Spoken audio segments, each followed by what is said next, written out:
Welcome to the latest printed press. We've got a special episode tonight where we're going to be joining a special guest all the way from New Zealand. So we're really excited about that. This week's topic is adversity to opportunity, a perspective from a success story.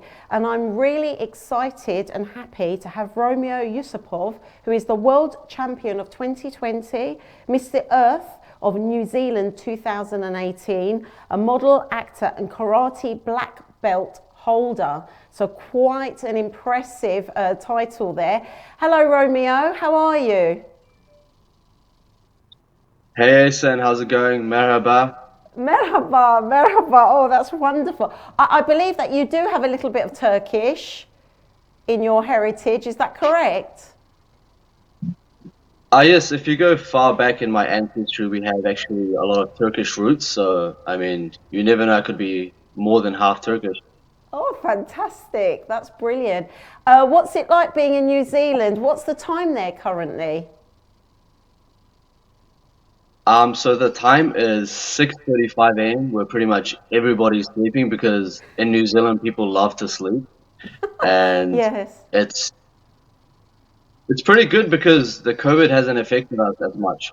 Our Prime Minister Jacinda Ardern, she's done an amazing job, so we've kept pretty clean. Yeah, that's amazing. I think out of the whole world, New Zealand is one of the very few success stories when it comes to COVID. Why do you think that is? I mean, why do you think it is that New Zealand did so well during this pandemic? So with New Zealand, there's kind of a couple of reasons. Firstly, it's very isolated from the world. So if you look at the map, New Zealand is right at the end of the corner. So we're isolated from everybody, you know? And then another reason could be because our Prime Minister's, she's actually done a very good job. She's isolated people, she's made sure the rules are in place, and it's very hard to get away with law in New Zealand because the government's very strict on stuff. So if you're breaking the law, you're going to get caught. So I think that's the main reasons. Yes. I think, it's very important in these times to follow the rules. So most certainly, I think that's definitely been effective. And like you said, the procedures that your Prime Minister has put into place and the fact that everyone has adhered to it. And like you said, you're quite far away from the rest of the world, but unfortunately here travel is quite restricted, but hopefully things are improving and it's onwards and upwards. And what's nice is for us to be able to connect like this in this way, and your story is truly inspirational tonight, so I think it's going to lift people up, and that's what people need in these current times, is uplifting stories, and most certainly yours is very inspirational. Can you first of all tell us a little bit about your background and life growing up, Romeo? Yeah, sure. So, I mean, I don't remember when I was born and when I was little, just like everyone else. The memories are blurred out, so I can't tell you about that part of my life. But our ancestry pretty much came from Chechnya, Grozny. That's our race came from there. And, a lot of people know the Chechen War. Russians invaded, the war happened, houses got destroyed. So my ancestors lost a lot of life, family, and health. And I mean, as their bloodline, I can't forget that, even though I wasn't born there. So our family moved to Pakistan, which is a really good place for refugees, people that have been through war. And I mean, the media can show countries how they want, but Pakistan is one of the best countries for getting refugees and giving shelter to people that have been through war. So I was born in Pakistan.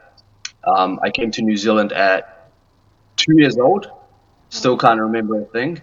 When I came to New Zealand, I was like little. I came on the newspaper as one of the guys from Pakistan that came to New Zealand, and I got to shake the Prime Minister's hand. And later growing up, schooling here, pretty much my whole life, I've been to New Zealand. Yeah. And what was it like So growing yeah, up in New Zealand? um, I mean, New Zealand is a beautiful country. It's very nice, but there is a lot of race here. For example, there's blacks, whites, Spanish. You can find any nationality in New Zealand. And unfortunately for me, I was struck with a lot of trauma. So I went through bullying from primary, intermediate, high school, all the way to Unitec. So Unitec is a university around here. So Yes. pretty much my whole childhood, I was growing up with bullying, and the main reason for that was because I suffered with severe anorexia. So for all the people watching, anorexia is like it's an eating disorder. It's not something you choose. It's a disease. So that probably came from, war trauma for my family, and then, it passes on.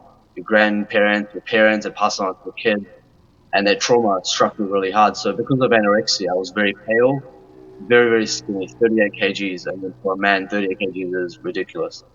So I got bullied a lot. In primary, got my nose broken. In university, I got my teeth smashed open from bullying. And in high school, I got pushed around, lunchbox stolen, my clothes ripped, my uniform would rip, and I would have to come home and lie. I would have to say, oh, that was from martial arts training, rather than admitting that it was from bullying. So my childhood and schooling was very bad, you know, bullying, racism, you name it. Yeah. To talk about that, what would you advise young people who are being bullied now? Like looking back on it, you said that you were scared to tell anybody. Do you think that was the right choice, or would you say that you need to tell somebody if you're being bullied to that extent? Because that's extremely traumatic, and I'm sure it stayed with you for the whole of your life. And we'll talk about how it defined you and how you sort of turn that into a success. But what advice would you give to any child now, or anybody out there who is currently being bullied? What would you say to them? I mean, the first advice would be message me so I can train you self-defense and get you ready for anti-bullying. But I mean, if you think about it, kids are kids. Like, you when you're a kid or you're a teen, you don't realize what you're doing. So if you're bullying another kid, you just don't realize you're a kid. So with kids, they don't realize that they need to stand up for themselves because, when you're young, you're weak, you're vulnerable, and that's why that's why they're called kids and not adults. So as a kid, all you can do is speak to someone about it. So if you are getting bullied, there is a lot of helplines. There is a lot of help involved. For example, go on the internet, find your closest helpline, give them a call, have a chat to people. My mistake was I never chatted to anyone about it because I didn't know. So I had to take the hard route out. I had to endure it. I had to go to pain. Later, growing up, to have anxiety and depression. I've had anxiety and depression for a very long time now. Getting on medications, strong medications. And I advise the best thing would be to actually talk to someone about it and actually take action. Because if you don't talk to anyone about it, then no one's going to know. So you have to actually do that first. Most definitely, Romeo, and thank you very much for sharing that with us.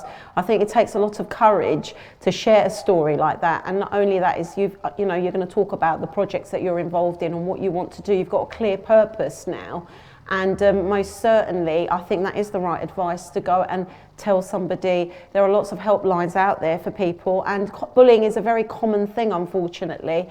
But many a times, especially in the modelling industry, I think a lot of us who then go on to do modelling, I found when you speak to a lot of models, they've actually been bullied in the first part of their lives, because a lot of the times models that go on to be successful are not what people think they are, like, this seamlessly beautiful person. Normally we have distinctive noses or distinctive eyes, or we might be short or we might be really tall, but we have very distinctive looks. And obviously when you're younger, those can really stand out and can be a target for bullies. But actually I've heard this a lot within our industry where people have been bullied, and I myself was bullied for a while also when I was younger. So it seems to be a common factor, but nobody actually realises it. So there you go. It's quite amazing. Training. How did you get into your field then? Tell us about how you got into your profession and what the journey was for you. Yeah, so our family has a background of, a lot of wrestling in Chechnya, Dagestan, Russia. Wrestling is very common, martial arts is very common. So I started martial arts at a very young age. Probably started doing karate and wrestling from 5 years old, 5 or 6 years old, very little. And martial arts has become like, my main base. But I never used it because, when you do martial arts and you're a kid, you don't want to go out and, start becoming, Bruce Lee or thinking that you're Bruce Lee. So I used to just hold it in. So what happened was I was like, you know what? I need to actually stand up for myself. And when bullies come up to me, I need to tell them to like, back off or don't bully me anymore. But when I got my teeth smashed out in uni, that was a turning point. And I said to myself, I'm not gonna take any bullying. I need to do something about this, and then I need to be a voice instead of just trying to protect myself. I need to start protecting people that are going through a similar journey. So I started making my personal training journey, and I've got a business called Dream Fitness NZ, and that's where I help empower women through working out, nutrition, self defense. So I increase the confidence of women because a lot of people that get bullied nowadays, women get bullied a lot, and it's because obviously men are stronger and women are weaker, so men take advantage of that. So I want to make sure that every woman knows how to defend herself physically, mentally, so that people know that you can't just bully anyone. So it's kind of like, what was the other part of your question? Sorry.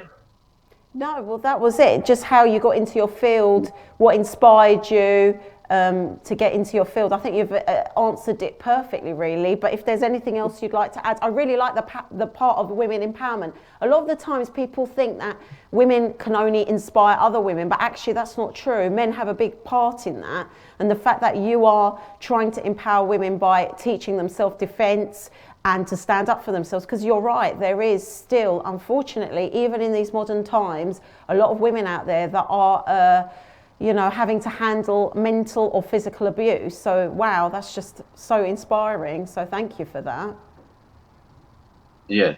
Yeah, so that's the thing with that is when I started my fitness journey, like every other man, even though men will not admit it, the reason I started my fitness journey was because I wanted to be, attractive. I wanted to have attention from women. I wanted women to look at me, and everyone wants to feel loved.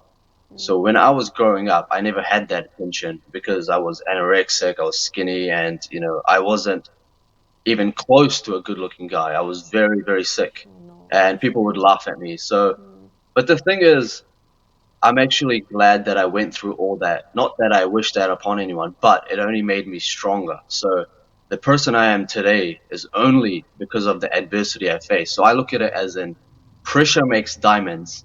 And if you want to be a diamond, you have to handle a lot of pressure. Because I'll give you an example. If you have a comfortable life, if you give somebody a comfortable life, comfortable income, someone to love, then your life becomes like this.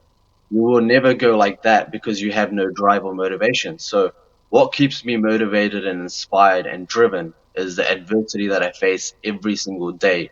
That gives me fire and that gives me the courage to keep going up and up. So I actually prefer an uncomfortable life because that is where you're going to grow. And if you don't have weakness and you don't acknowledge your weakness, you are never going to get stronger. So you actually have to face a lot of challenges and losses for you to even win.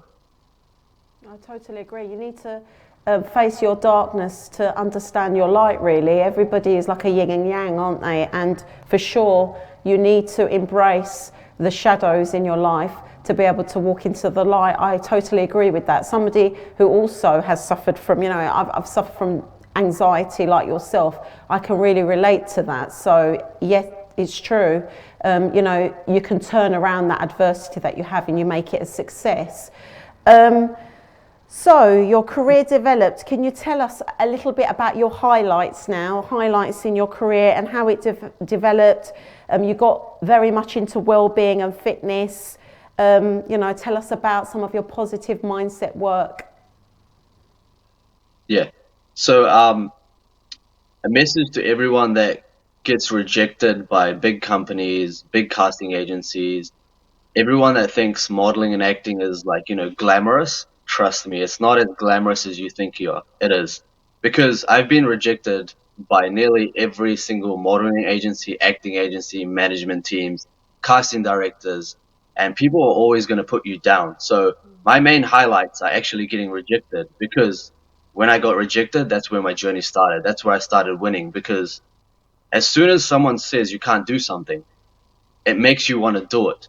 It's reverse psychology, human nature. So every time someone told me you can't do a film, I did a film. My first film was with Keisha Casa Hughes, who's a Hollywood nominee, and I did a film with her and I played a main cast. It was called In the Morning. It was a short film.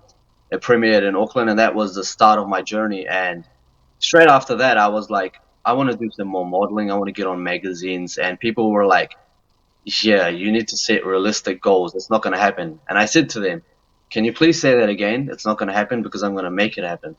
So every time they said, you're not going to become Mr. New Zealand, I did it. You're not going to become a world champion, I did it. You're not going to become on a cover, you're not going to get TV, you're not going to get on reality TV, you're not going to get on movies, I did it. So the thing is, you have to handle rejection in a very positive way and actually make it happen. So a lot of highlights would be, documentaries on TVs that I've got.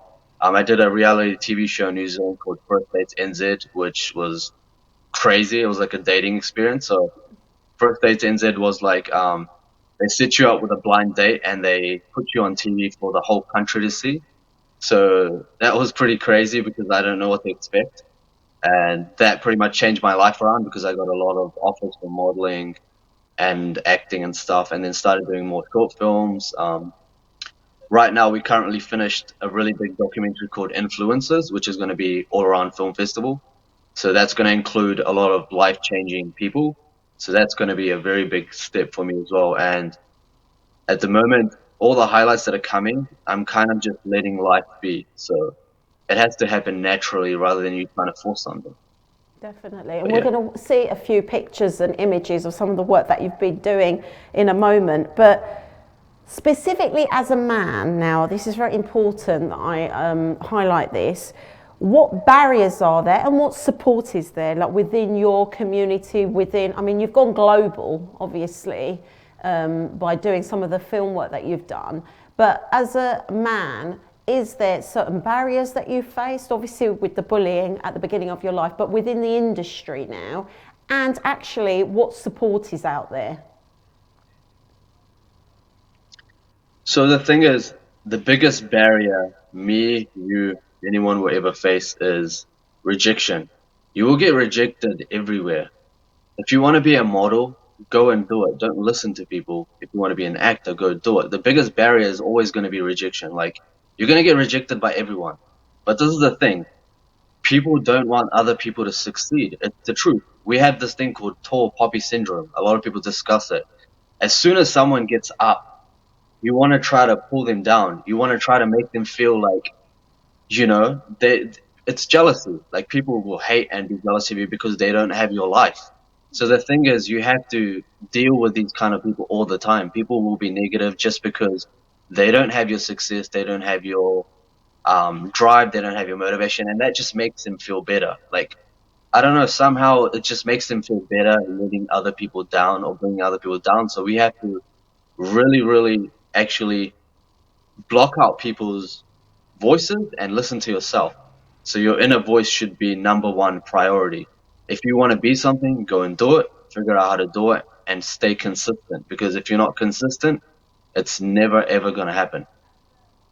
100%, I believe in the consistency and not letting people get you down. And it's true that, when you do hit a certain point, people do become critical of you. They feel like you're a little bit invincible, that it's not going to actually affect you. But what would you say? It sort of slides into my next question, which is advice to other men and women for empowerment and confidence boosting. What would you say to them?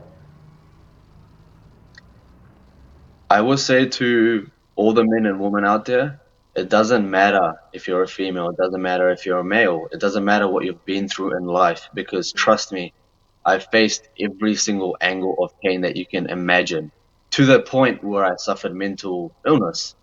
And I have a very strong mind, and I suffer from depression and anxiety. So it just shows you that our minds are not pressure cookers. You can't just, pressure cooker them and they will explode somehow.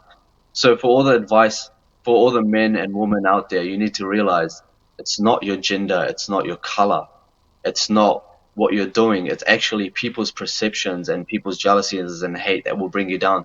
So you really have to listen to yourself. And if you believe in yourself, that's all that matters. It doesn't matter what people think. People are going to say all they want. People are going to talk all the BS they want.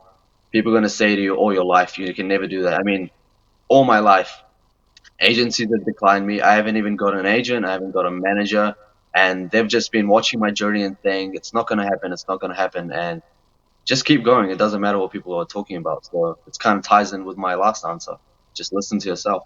Yeah, definitely listen to your inner voice, most certainly, and your gut instincts. I think that normally is the right person to listen to, isn't it? I mean, what do you do then? Like, do you have a specific philosophy for life? Like, do you do positive affirmations? Do you do visualizations? What is it that you do to have this positive philosophy of life? Is it through your work with the self-defense? Is it your past that steers you forward? What is it that you do to help your psychology? So for me, I'm in a situation where I have no option because I've had depression and anxiety for a long time. Every single day I deal with it. I deal with social anxiety, going out and open. So my anxiety and my depression keeps me on my toes because every night when you can't sleep, every night when you feel depressed, when you feel sad, you feel negative, there's no other way but to lift yourself up. So for me, it's like I have to be positive because if I'm not positive, then how are other people going to learn from my journey and my, pain and mental health and stuff if I can't be a role model? So the first thing is you have to be a role model for yourself. So that's pretty much what I'm doing. I'm trying to be a role model for myself, learning from my life experience and trying to put that forward. So it's kind of something that everybody has a different life. Everybody has a different adversity. You have to use what you have. Like I said, it doesn't matter if you're a man or a female. Males hate females, females hate males. It doesn't have to do with gender. It's people's perception of life. For example, if a guy hurts a woman's going to say, oh, guys are bad. If a girl hurts a guy, guys are going to be like, oh, girls are bad. It doesn't matter. It's just perception of life and adversity. So use what you have. Be positive about it. Stop crying about it. If you're big and you want to lose weight, go do it. Stop crying about it. If you're skinny and you want to gain weight, stop crying about it and making excuses. So excuses will destroy your life. You can sit down and say, oh my God, I can't do this. Oh my God, I can't do that. This is the truth. Nobody cares except yourself. Nobody's going to look at you and feel sorry for you and say, let me help you. People have their lives to worry about. So you really need to sit down, assess your life, take your adversities and improve your life, because if you don't do it, no one's going to do it for you. Do you, in your head, like you said, there's those moments when you're at night and you can't sleep, and you said somehow I become positive. Is it you think it through, you make a list, or do you just say, no, I'm going to reject that thought? Like, how do you pull yourself out of that? Yeah, so a lot of things that will get me out of it is motivational speakers. If you go on YouTube and you type up any problem you have and you go to a motivational speaker that will help you understand it, that's a very good way to start off, but that's only with your ears. The next step is actually putting action into it. So something that drives me every single day and keeps me positive is working out. So working out has become a lifestyle and it's become my life. If I don't work out for 2 days in a row, I will feel depressed. So working out keeps me on my toes. If I don't work out, you lose your body shape. When you lose your body shape, you lose confidence. When you lose confidence, you lose job opportunities. So what keeps me on my toes will be my gym, waking up and saying, wow, I need to improve on this, I need to improve on that. Where do I want to go in life? And actually sitting down and realizing that it's not going to happen unless you put your foot forward and try to make it happen. Yeah, definitely. It all sounds amazing. I mean, you've given us quite a lot of tips there. I really like the fact that you've said you listen, you hear with your ears, but then you have to action it. And it's true.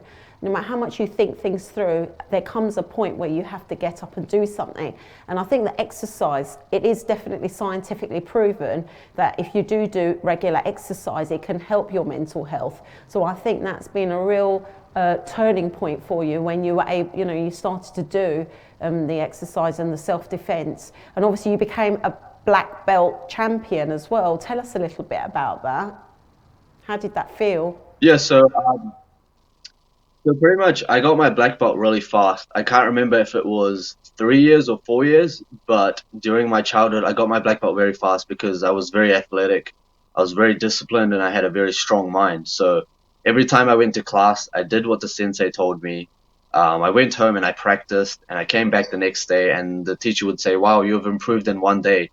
So my black belt came as a kind of consistency thing, and it actually taught me that martial arts is not for fighting, it's actually for your brain. So all those people doing martial arts trying to think that it's something that's going to get you into fights, it's actually really good for your brain, and it gives you a strong brain. So karate gave me a very strong brain and gave me a strong mindset. So for example, there's these boards that you have and you have to break them with your fist.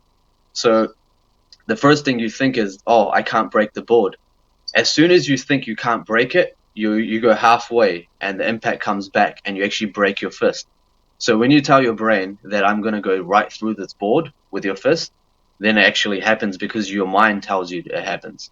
So your mind goes first, your body follows. Well, that sounds really amazing. Now, I know you're involved with lots of projects, Romeo, in the future. Can you tell us a little bit about that? Because you've got some really exciting things coming up.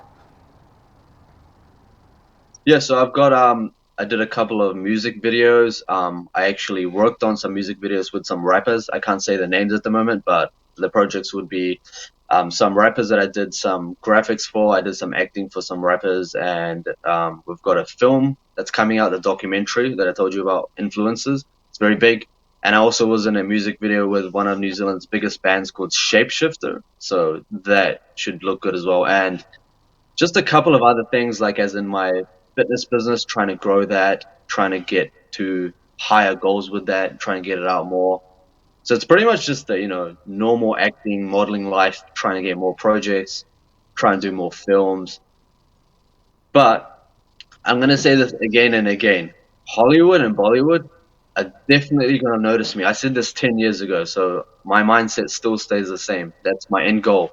My end goal is to get into either Hollywood or Bollywood. I mean, my teacher was from Bollywood, Anupam Kher. He's like a Bollywood legend. So I'm halfway there. But I mean, everybody watching, trust me, I will be there soon. Just wait and watch.